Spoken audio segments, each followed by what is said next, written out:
Hello बच्चों, कैसे हैं आप? उम्मीद करती हूँ आप बढ़िया और एकदम मज़े में होंगे। तो आइए बच्चों, आज के अध्याय में हम लिंग के विषय में जानेंगे। लिंग क्या होता है? तो बच्चों, लिंग शब्द का अर्थ है चिन्ह अथवा लक्षण। शब्द के जिस रूप से यह पता चले कि वह पुरुष जाति का है अथवा स्त्री जाति का है, लिंग कहलाता है। जैसे हमारे सामने कुछ वाक्य हैं, आइए उन्हें जान ले। जैसे पहला वाक्य है, पुजारी पूजा कर रहा है। इसका लिंग परिवर्तन क्या होगा? पुजारिन पूजा कर रही है। बंदर नाच रहा है, बंदरिया नाच रही है। लड़का चिट्ठी लिख रहा है, लड़की चिट्ठी लिख रही है। पापा खाना खा रहे हैं, मम्मी खाना खा रही है।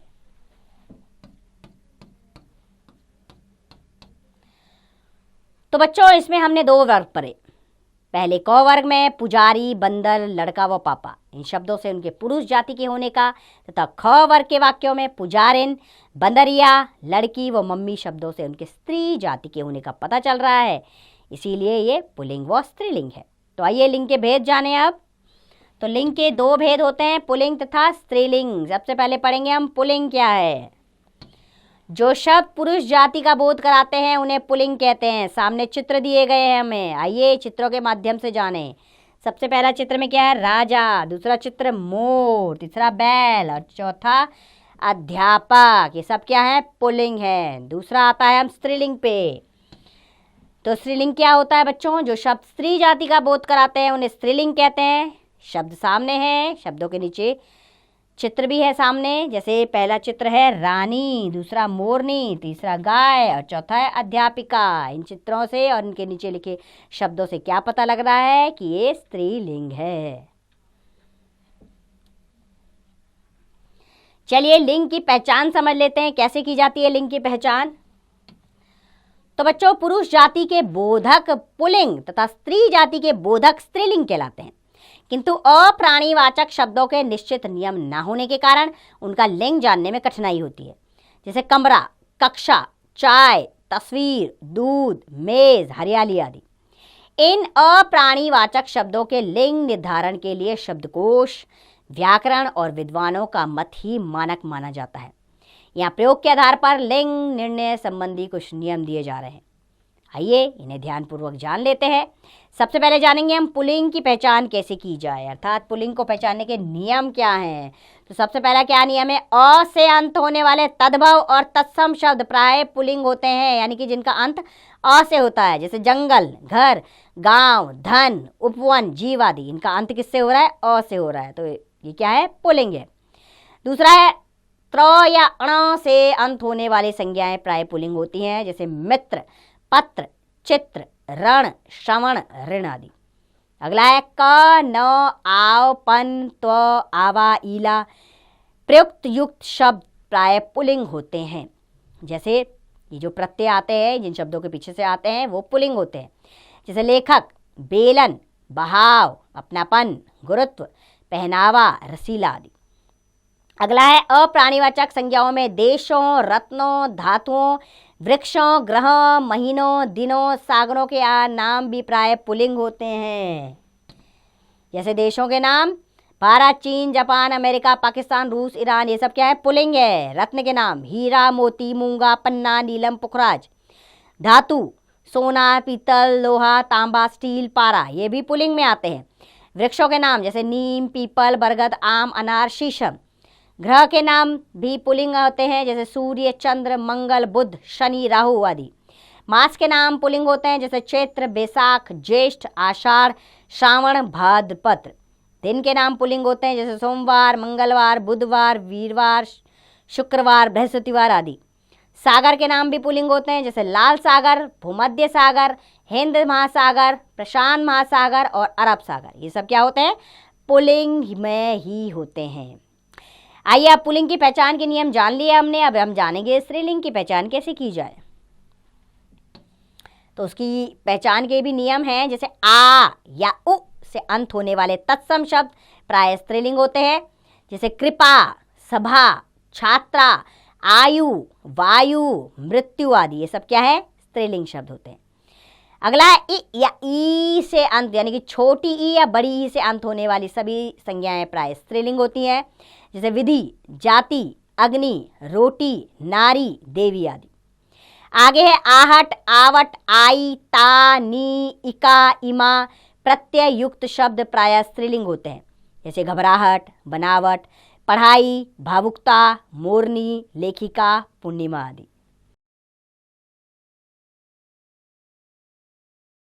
तो बच्चों, अप्राणीवाचक संज्ञाओं में नदियों, भाषाओं, तिथियों, बोलियों, लिपियों, सब्जियों, फलों तथा शरीर के कुछ अंगों के नाम भी प्राय स्त्रीलिंग होते हैं। जैसे कि कुछ नदियों के नाम, जैसे गंगा, यमुना, गोदावरी, कृष्णा, कावेरी, नर्मदा, नदियों के नाम स्त्रीलिंग में आते हैं। भाषाएं जैसे जापानी, हिंदी, अंग्रेजी, उर्दू, अरबी, मराठी। तिथियां भी स्त्रीलिंग में होती हैं, ये शब्द जैसे प्रथमा, द्वितीया, तृतीया, चतुर्थी, पंचमी, षष्ठी। बोलियां भी स्त्रीलिंग में आती हैं, जैसे ब्रज, अवधी, बुंदेली, पहाड़ी, भोजपुरी, मारवाड़ी। लिपियां भी स्त्रीलिंग होती हैं, जैसे देवनागरी, रोमन, गुरुमुखी, फारसी, बंगाली। सब्जियां जैसे गोभी, मेथी, ककड़ी, मूली, तुरई, भिंडी, ये सब स्त्रीलिंग में होती हैं। फल भी अधिकांशतः स्त्रीलिंग होते हैं, जैसे नाशपाती, लीची, अंजीर, मौसमी, नारंगी।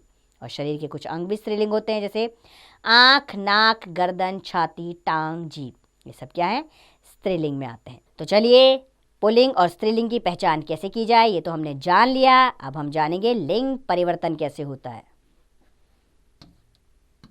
तो सबसे पहले अंतिम अ या आ को ई में बदलकर स्त्रीलिंग बना दिया जाता है, जैसे दास का दासी, मामा का मामी, देव का देवी, बेटा का बेटी, नर्तक का नर्तकी, नाना का नानी, यानी कि अंतिम वर्ण में ई मात्रा लगा देनी है। दूसरा है अंतिम ई को इन अथवा इनी में बदलकर, जैसे नाई, नाइन, हाथी, हथिनी, तेली, तेलीन, एकाकी, एकांकिनी, धोबी, धोबिन, स्वामी, स्वामिनी। और अगला है अंतिम अक को इका में बदलकर, जैसे दर्शक, दर्शिका, बालक, बालिका, लेखक, लेखिका, गायक, गायिका, सेवक, सेविका, पाठक, पाठिका। और आगे है अंतिम आ को इया में बदलकर। ये नियम भी है, जैसे चिड़ा का चिड़िया, लोटा का लुटिया, चूहा का चूहिया, बूढ़ा का बुढ़िया, कुत्ता का कुतिया, गुड्डा का गुड़िया। अब है अंतिम अ, आ, ई, ऊ तथा एक स्थान पर आइन करके, जैसे ठाकुर का ठकुराइन, लाला का ललाइन, चौधरी का चौधराइन, हलवाई का हलवाइन, बाबू का बबुआइन और चौबे का चौबाइन। अगला नियम है अंतिम अ को आ में बदलकर, जैसे आत्मज का आत्मजा, सुत का सुता, पूज्य का पूज्या, महोदय का महोदया, कृष्ण का कृष्णा और शिष्य का शिष्या।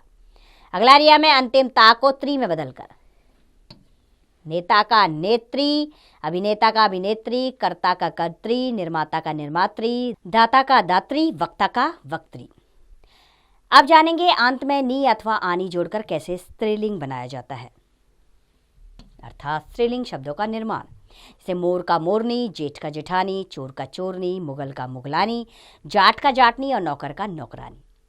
अगला है अंतिम वान और माँ को क्रमशः वती और मती में बदलकर स्त्रीलिंग बनाया जाता है, यानी कि स्त्रीलिंग शब्दों का निर्माण किया जाता है। जैसे कि गुणवान का गुणवती, आयुष्मान का आयुष्मती, पुत्रवान का पुत्रवती, श्रीमान का श्रीमती, रूपवान का रूपमती और बुद्धिमान का बुद्धिमती। अब जानेंगे भिन्न रूप वाले पुल्लिंग स्त्रीलिंग शब्द, अर्थात ये पुल्लिंग स्त्रीलिंग शब्द एकदम भिन्न होते हैं, अलग होते हैं। जैसे ससुर का स्त्रीलिंग सास होता है, विधुर का विधवा, वर का वधू स्त्रीलिंग है, वीर का वीरांगना, युवक का युवती है स्त्रीलिंग, विद्वान का विदुषी, पति का पत्नी और भाई का बहन है स्त्रीलिंग शब्द। तो आइए बच्चों, इसमें कुछ विशेष बातें हैं जिन्हें जानना बेहद जरूरी है, तो आइए उन्हें पहले समझ लेते हैं। जैसे कि कुछ शब्द जैसे उल्लू, मच्छर, तोता, खरगोश, खटमल, कछुआ, बास, चीता, भेड़िया आदि सदा पुल्लिंग रूप में ही प्रयोग होते हैं। इन शब्दों के स्त्रीलिंग बनाने के लिए इनके पहले मादा शब्द जोड़ दिया जाता है। जैसे भेड़िया का स्त्रीलिंग बनाना है तो मादा भेड़िया होगा। और कुछ शब्द जैसे छिपकली, तितली, मक्खी, मछली, गिलहरी, कोयल, चील, मैना, मकड़ी आदि ये सदा स्त्रीलिंग में ही प्रयोग होते हैं। इन शब्दों के पुल्लिंग रूप बनाने के लिए इनके पहले नर शब्द जोड़ दिया जाता है। जैसे मकड़ी का नर शब्द होगा नर मकड़ी। और कुछ शब्द जैसे प्रधानमंत्री, राष्ट्रपति, राज्यपाल, मैनेजर, डॉक्टर, इंजीनियर आदि पुल्लिंग तथा स्त्रीलिंग दोनों रूपों में प्रयोग होते हैं। ये शब्द उभयलिंगी शब्द कहलाते हैं। क्या कहलाते हैं ये? उभयलिंगी, यानी कि स्त्रीलिंग हो पुल्लिंग हो दोनों के लिए समान शब्द प्रयोग में आते हैं। आइए कुछ जानने वाली बातें हैं जिन्हें जानना बेहद आवश्यक है, यानी कि आपके अभ्यास के लिए इन बातों को जानना ज़रूरी है। तो एक बार दोहरा लेते हैं इन्हें। तो बच्चों, शब्द के जिस रूप से इसके पुरुष अथवा स्त्री जाति के होने का बोध हो उसे लिंग कहते हैं। लिंग के दो भेद होते हैं, पुल्लिंग तथा स्त्रीलिंग। देशों, रत्नों, धातुओं, वृक्षों, ग्रहों, महीनों, दिनों, सागरों आदि के नाम प्राय पुल्लिंग होते हैं और नदियों, भाषाओं, तिथियों, बोलियों, लिपियों, फलों, सब्जियों तथा शरीर के कुछ अंगों के नाम प्राय स्त्रीलिंग होते हैं। जिन शब्दों का प्रयोग पुल्लिंग तथा स्त्रीलिंग दोनों रूपों में होता है वे उभयलिंगी शब्द कहलाते हैं। तो मुझे पूरी उम्मीद है कि ये अध्याय आपको अच्छे से समझ में आया होगा। अब इसका अभ्यास कार्य आप स्वयं कीजिए।